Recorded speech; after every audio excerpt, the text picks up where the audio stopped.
I get this question all the time. Devin, how do I pick a YouTube automation niche if I only have 5 hours a week?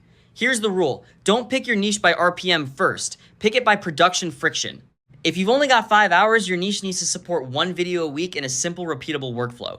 So I'd score every niche on 4 things. First, research speed. Can you find solid source material in 30 to 45 minutes, or are you digging through forums and messy opinions for hours? Second, script simplicity. Can a beginner turn that topic into a clear 800 to 1,200 word script without needing expert commentary? Third, edit complexity. Does the niche work with stock footage, screenshots, simple motion graphics, and voiceover, or does every video need custom visuals and heavy editing? Fourth, repeatability.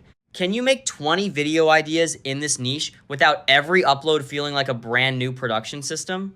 For a 5-hour schedule, I'd lean toward evergreen explainers, software tutorials, productivity workflows, finance basics, business case studies, or AI tool comparisons. I'd avoid fast news, deep science, legal, medical, or anything that demands constant fact-checking and expert nuance.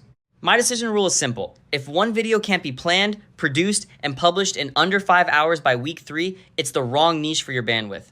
And if you want to organize that whole pipeline, Satura works well as the workflow layer so your ideas, scripts, assets, and publishing steps stay repeatable. That's how I choose it.